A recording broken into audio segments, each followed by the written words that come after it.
হচ্ছেটা কি, যত দিন যাচ্ছে ততই কিন্তু ভেঙে পড়ছে তাসের ঘরের মতো ভারতীয় জনতা পার্টির এ রাজ্যের সংগঠন। কেন্দ্রীয় নেতৃত্ব এসেছিলেন ভোট পরবর্তী হিংসা দেখতে, সেখানে যা দলের নিজেদের মধ্যেই হিংসা এবং গোষ্ঠীদ্বন্দ্ব, তাতেই কিন্তু তারা অবাক হয়েছেন। নমস্কার, আমি দেবজ্যোতি। আমার নতুন পর্বে আপনাদের সকলকে স্বাগত জানাই। গতকাল নির্বাচনের জন্য ভারতীয় জনতা পার্টির 4 জনের নাম ঘোষণা করা হয়েছে। অর্থাৎ এ রাজ্যে যে উপনির্বাচন, সেই উপনির্বাচনে 4টি কেন্দ্রের প্রার্থী তালিকা ঘোষণা হয়েছে। তারপরেই কিন্তু ভারতীয় জনতা পার্টির এই 4টি কেন্দ্রে গোষ্ঠীদ্বন্দ্ব চূড়ান্ত জায়গায় পৌঁছেছে। মিটিং থেকে শুরু করে, বিক্ষোভ থেকে শুরু করে রাস্তা অবরোধ সবই কিন্তু আজকে ঘটল। মানিকতলা কেন্দ্রে এখনও পর্যন্ত কোনো বিক্ষোভ হয়নি, কারণ এই কেন্দ্রে কল্যাণ চৌবে ভারতীয় জনতা পার্টির প্রার্থী হয়েছেন। তিনি প্রতিদ্বন্দ্বিতা করছেন সাধন পাণ্ডের স্ত্রী সুপ্তি পাণ্ডের বিরুদ্ধে। এখনও পর্যন্ত এই কেন্দ্রে কোনো বিক্ষোভ বা গোষ্ঠীকন্দল দেখা যায়নি। কিন্তু বাকি যে 3টি কেন্দ্র রয়েছে রায়গঞ্জে, সেখানে কিন্তু প্রার্থী তালিকা ঘোষণা হবার পরেই উত্তর দিনাজপুরের জেলা সভাপতি বাসুদেব সরকার তিনি পদত্যাগ করেছেন। যদিও তিনি বলেছেন শারীরিক কারণে তিনি পদত্যাগ করেছেন, কিন্তু তিনি নাকি প্রার্থী পদের দাবিদার ছিলেন। যে জেলা নেতৃত্বের পক্ষ থেকে নাম পাঠানো হয়, সেখানে এই জেলা সভাপতি, সহসভাপতি এবং বিভিন্ন অঞ্চলের নেতৃত্ব এই বাসুদেব বাবুর নাম পাঠিয়েছিলেন, কিন্তু তাকে প্রার্থী করা হয়নি, তিনি পদত্যাগ করেছেন। এছাড়াও সহসভাপতি পদত্যাগ করেছেন, বেশ কয়েকজন মণ্ডলের নেতা পদত্যাগ করেছেন।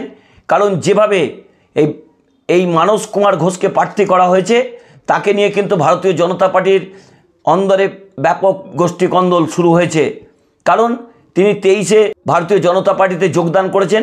তার আগে বিভিন্ন রাজনৈতিক দল করেছেন, কংগ্রেস করেছেন, তৃণমূল করেছেন, আবার কংগ্রেস করেছেন, আবার 2023 সালে তিনি ভারতীয় জনতা পার্টিতে যোগ দিয়েছেন। তাকেই ভারতীয় জনতা পার্টি এই উপনির্বাচনে টিকিট দিয়েছেন। সেই কেন্দ্রে তৃণমূল কংগ্রেসের প্রার্থী হয়ে প্রতিদ্বন্দ্বিতা করছেন কৃষ্ণ কল্যাণী। তিনি গতবার ভারতীয় জনতা পার্টির টিকিটে নির্বাচিত হয়েছেন, তাকে আবার তৃণমূল কংগ্রেস প্রার্থী করেছে। কারণ লোকসভা নির্বাচনে তিনি রায়গঞ্জ লোকসভা থেকে প্রতিদ্বন্দ্বিতা করেছিলেন, তিনি পরাজিত হয়েছিলেন। তৃণমূল কংগ্রেস সেই হেরো প্রার্থীর ওপরই আবার ভরসা করেছেন। অন্যদিকে বাগদা কেন্দ্রে বিনয় কুমার বিশ্বাসের নাম ঘোষণা হতেই ভারতীয় জনতা পার্টির কর্মীরা পথে নেমে বিক্ষোভ দেখান, রাস্তা অবরোধ করেন। স্থানীয় যে বাগদা 2-এর যে পার্টি অফিস রয়েছে, সেই পার্টি অফিসের চাবি পর্যন্ত দিয়েছেন। তারা মিটিং করেছেন, মিছিল করেছেন, 24 ঘন্টা সময় বেঁধে দিয়েছেন।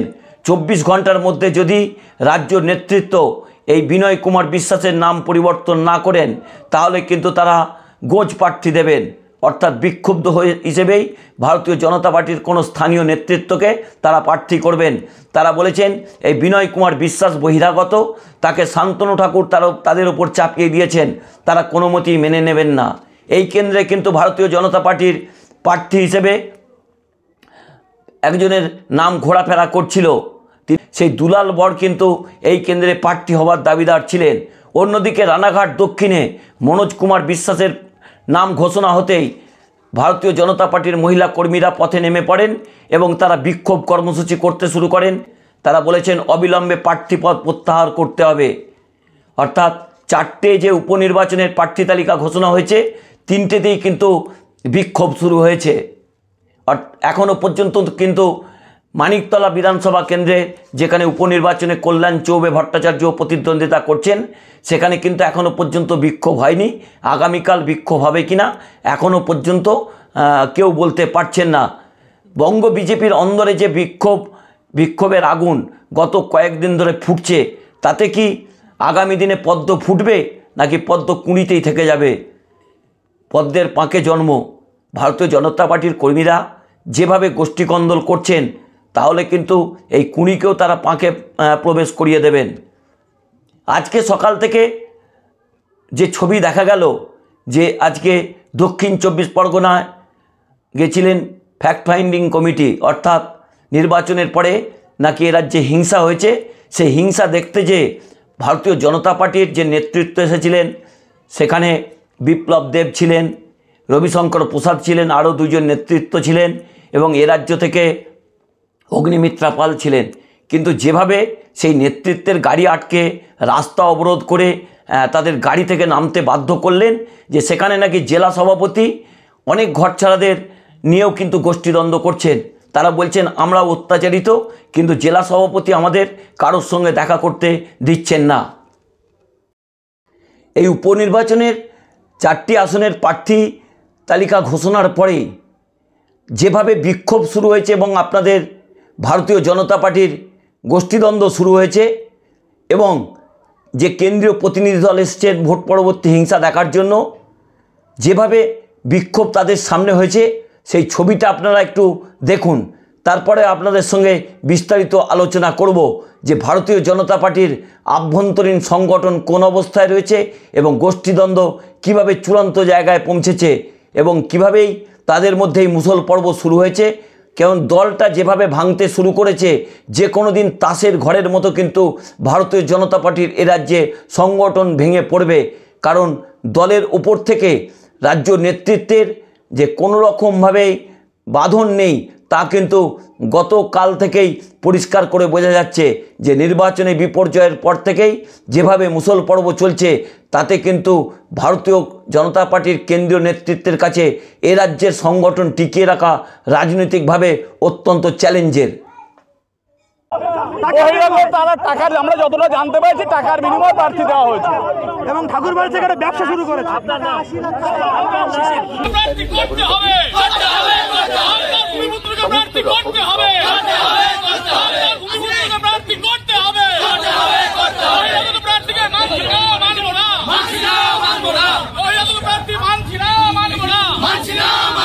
মুখে প্রতিনিধিরা বিক্ষোভের মুখে পড়তে হলো বিজেপির কেন্দ্রীয় দলকে। বিপ্লব দেবের গাড়ি আটকে বিক্ষোভ দেখান।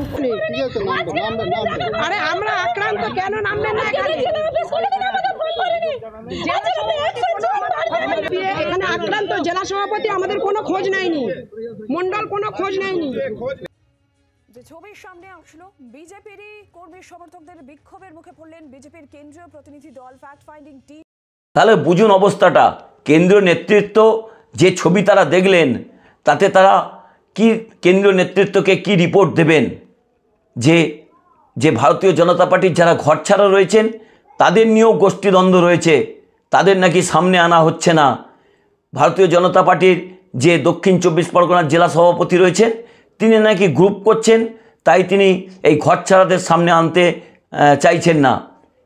দেখুন একটা পরিষ্কার গল্প, যদি কেউ ঘরছাড়া থাকেন, অত্যাচারিত হন, অবশ্যই তাদের কেন্দ্রীয় নেতৃত্বের সঙ্গে তারা দেখা করতে চাইবেন বা তাদের দেখা করানো উচিত। কিন্তু জেলা সভাপতি কেন এরকম ঘটনা ঘটাচ্ছেন? তবে গত দুদিন ধরে যেভাবে ভারতীয় জনতা পার্টির অভ্যন্তরে বিক্ষোভ চলছে, এতদিন পর্যন্ত নেতারা বিক্ষোভ করছিলেন, এবার কর্মীরা পথে নেমে পড়েছেন। অর্থাৎ ঘরে বাইরে কিন্তু মুসল পর্ব চলছে ভারতীয় জনতা পার্টির। যারা 2026-এর বিধানসভায় ক্ষমতায় আসার ভাবনা করছেন, চিন্তা করছেন, বঙ্গ বিজেপিতে যে গোষ্ঠী কন্দল শুরু হয়েছে, তা কিন্তু এই পদ্ম কিন্তু এ রাজ্যে ফোটা অসম্ভব। কেন? কারণ হচ্ছে যেভাবে দিনের পর দিন বিক্ষোভদের সংখ্যা বাড়ছে, তাতে কিন্তু তৃণমূল কংগ্রেসের মুখে চওড়া হাসি, কারণ তারা বেশ মজাই পাচ্ছেন। তবে তৃণমূল কংগ্রেসের পক্ষ থেকেও কিন্তু তীব্র কটাক্ষ করা হচ্ছে যে আপনারা ঘরের ভেতরেই যেভাবে যুদ্ধ করছেন, তৃণমূল কংগ্রেসের সঙ্গে লড়বেন কি করে? তবে যত দিন যাবে ভারতীয় জনতা পার্টির মধ্যে এই লড়াই কিন্তু আরও বাড়বে, বিক্ষোভ কিন্তু আরও বাড়বে। দিলীপ ঘোষ বেশ কয়েকদিন চুপ রয়েছেন, কারণ দিল্লিতে তিনি গিয়েছিলেন। তারপরে তাকে দিল্লি নেতৃত্ব কি বলেছেন আমরা জানি না। দিল্লি নেতৃত্ব কি তাকে আবার সামনে আনবেন না কি করবেন? তারপর থেকে কিন্তু দিলীপ ঘোষ একদম চুপ করে রয়েছেন, কোনো মন্তব্য তিনি করছেন না। তবে ঘনিষ্ঠ মহলে দিলীপ ঘোষ যা মন্তব্য করছেন, তাতে কিন্তু শুভেন্দু অধিকারীর কপালে দুঃখ আছে, কারণ তার প্রতিটি আক্রমণের কেন্দ্রবিন্দুই কিন্তু এই শুভেন্দু অধিকারী। প্রথম দিকে তিনি সুকান্ত মজুমদারের বিরুদ্ধে বলছিলেন, কিন্তু মন্ত্রী হবার পর পায়ে হাত দিয়ে নমস্কার করলেন, 1.5 ঘন্টা বৈঠক করলেন, তারপরে কিন্তু সেই রাগ উদাও হয়ে গেছে। তাহলে কি দিলীপ ঘোষ এবং সুকান্ত মজুমদার একই গোষ্ঠীতে চলে গেলেন। তবে যেটা নিয়ে বলছিলাম যে যেভাবে 4টি উপনির্বাচনের প্রার্থী ঘোষণা হয়েছে তাতে কিন্তু 3টে জায়গাতেই যে বিক্ষোভ হচ্ছে, তাতে এই 3টি গত বিধানসভা নির্বাচনে তাদের জেতা সিট ছিল, সেই সিটগুলো কি তারা ধরে রাখতে পারবেন নাকি আরও রক্তক্ষরণ তাদের হবে? তবে এটা ভারতীয় জনতা পার্টির নেতৃত্বরা বলতে পারবেন। তবে এটুকু কথা আপনাদের সূত্র মারফত আমি যেটুকু জানতে পেরেছি তা পরিষ্কার করে বলে দিই যে 3টি কেন্দ্রেই কিন্তু ভারতীয় জনতা পার্টির গোঁজ প্রার্থী তারা দেবেন। তাতে যদি তাদের দলীয় প্রার্থী অর্থাৎ সরকারি সিম্বল পাওয়া প্রার্থী যদি হেরেও যান, তাতেও কিন্তু তারা তাদের লড়াই থেকে সরে আসবেন না। এই 3টি জায়গাতেই কিন্তু বহিরাগত তকমা দেওয়া হচ্ছে। তবে রায়গঞ্জের যে প্রার্থী তিনি কিন্তু এলাকারই মানুষ হিসেবে পরিচিত, তবে তাকে বহিরাগত বলা হচ্ছে কারণ অন্য রাজনৈতিক দল থেকে এসেছেন। এখন ভারতীয় জনতা পার্টির সবচেয়ে বড় দুশ্চিন্তা, যেভাবে তারা তৃণমূল কংগ্রেস থেকে লোক ভাঙিয়ে এনেছেন এবং তাদের টিকিট দিয়েছেন, সব জায়গাতেই তারা পরাজিত হয়েছেন। তারপরেও কেন এই আরএসএসের পক্ষ থেকে কোনো ব্যবস্থা নেওয়া হচ্ছে না তা নিয়ে কিন্তু বিজেপির অভ্যন্তরীণ প্রশ্ন উঠতে শুরু করেছে। কারণ আমরা হয়তো ভেবেছিলাম যে যেভাবে 28 জনকে প্রার্থী করেছিলেন শুভেন্দু অধিকারী, তাদের বেশিরভাগই তৃণমূল কংগ্রেস থেকে এসে ভারতীয় জনতা পার্টিতে যোগ দিয়েছিলেন, তারা সকলেই প্রায় পরাজিত হয়েছেন, মাত্র দুইজন জয়লাভ করেছেন। এরপরে নিশ্চয়ই আরএসএস হস্তক্ষেপ করবে, কিন্তু দেখলাম আরএসএস কোথাও হস্তক্ষেপ করেনি। হস্তক্ষেপ যেটা করেছেন যে স্থানীয় নেতৃত্ব, যেমন এই দুটি কেন্দ্রে, যেমন রানাঘাট দক্ষিণ এবং বাগদা কেন্দ্রে, সেখানে নাকি ঠাকুর পরিবারের হস্তক্ষেপেই এই দুজন প্রার্থী করা হয়েছে। কারণ এই দুজনেই নাকি শান্তনু ঠাকুরের অত্যন্ত কাছের লোক এবং তাদের নাকি পরিবারের সঙ্গে অত্যন্ত ভালো সম্পর্ক রয়েছে।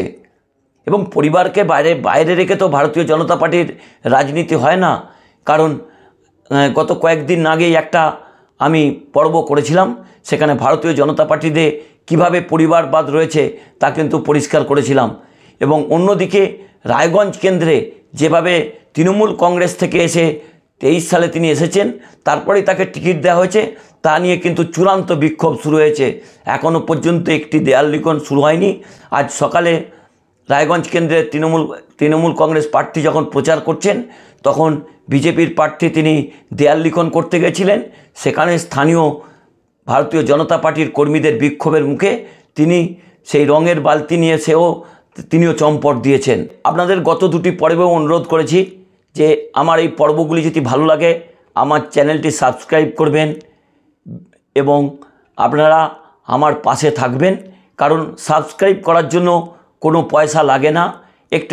কিছু মানুষের মধ্যে হয়তো ধারণা রয়েছে যে চ্যানেল সাবস্ক্রাইব করলে পয়সা লাগে, কোনো পয়সা লাগে না।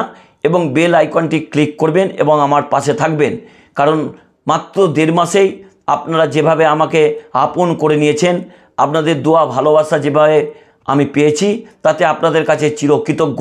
তবে যে কথা বলছিলাম, ভারতীয় জনতা পার্টির যে গোষ্ঠীদ্বন্দ্ব শুরু হয়েছে এই 3টি উপনির্বাচন নিয়ে, এবং যে কেন্দ্রীয় দল এই রাজ্যে এসেছে, তারা বিভিন্ন জায়গায় যেখানে তৃণমূল কর্মীদের দ্বারা আক্রান্ত হচ্ছেন ভারতীয় জনতা পার্টির কর্মীরা, তারা যে ছবিটা দেখে গেলেন, কেন্দ্রীয় নেতৃত্বকে তারা কি রিপোর্ট দেবেন? তারা 2 দিনের জন্য এলেন, 5 তারা হোটেলে থাকলেন, 3টি জায়গা ঘুরলেন, আবার ফিরে গেলেন। আমি জানি না তারা কি তথ্য সংগ্রহ করলেন। তবে তারা যখন এসেছিলেন একটু দেখে যেতে পারতেন পূর্ব মেদিনীপুরের কন্টাই সহ বিভিন্ন জায়গায় খেজুরিতে তৃণমূল কর্মীরা কিভাবে আক্রান্ত হয়েছেন, কিভাবে ঘরছাড়া হয়েছেন, কিভাবে তাদের জল বন্ধ করে দেওয়া হয়েছে, সেটুকু আপনি দেখতে পারতেন। তাহলে আপনি কেন্দ্রীয় আপনাদের যে কমিটি রয়েছে তাদের কাছে রিপোর্ট দিতে পারতেন। তবে কেন্দ্রীয় নেতৃত্ব যেটা দেখে গেছেন তাতে নিশ্চয়ই তারা পরিষ্কার যে আর যাই হোক, পশ্চিমবঙ্গে কিন্তু ভারতীয় জনতা পার্টির ভবিষ্যৎ যত দিন যাচ্ছে ততই কিন্তু অন্ধকারের দিকে চলে যাচ্ছে। কেন্দ্রীয় নেতৃত্ব যদি হস্তক্ষেপ না করেন তাহলে কিন্তু 2026-এর স্বপ্ন তো দূর কথা, 2030-35-এও ভারতীয় জনতা পার্টি এ রাজ্যে মানুষের মধ্যে কোনো প্রভাব ফেলতে পারবে না। 2021-এও যেভাবে কেন্দ্রীয় দল এসেছিল, কেন্দ্রীয় নেতৃত্বরা প্রচার করতে এসেছিলেন, প্রধানমন্ত্রী এসেছিলেন, স্বরাষ্ট্রমন্ত্রী এসেছিলেন, তারা তো এক প্রকার ভেবেই ফেলেছিলেন যে এ রাজ্যে জ্যোতি বসু, বুদ্ধদেব ভট্টাচার্য, মমতা বন্দ্যোপাধ্যায়ের পর শুভেন্দু অধিকারীকে তারা মুখ্যমন্ত্রী করে দেবেন। সেই স্বপ্ন তাদের শেষ হয়েছে। কিন্তু যেভাবে আপনাদের দলের মধ্যে গোষ্ঠীদ্বন্দ্ব শুরু হয়েছে, 2026-এও কিন্তু আপনারা চোখে সর্ষে ফুল দেখবেন যদি এখনই আপনারা হস্তক্ষেপ না করেন। তবে আপনাদের এটা দলীয় বিষয়, এ নিয়ে আমি কোনো মন্তব্য করব না। তবে যে গোষ্ঠীদ্বন্দ্ব হচ্ছে তাতে কিন্তু বিজেপি কর্মীরা, অর্থাৎ বিশেষ করে ভারতীয় জনতা পার্টির পুরনো কর্মীরা আস্তে আস্তে তারা বসে যাচ্ছেন। অর্থাৎ কেউ কেউ কিন্তু রাজনীতি থেকে অবসর বা সন্ন্যাসের কথাও ভাবছেন। নমস্কার, শুভরাত্রি। আমার এই অনুষ্ঠানটি যদি ভালো লাগে আমার পাশে থাকবেন।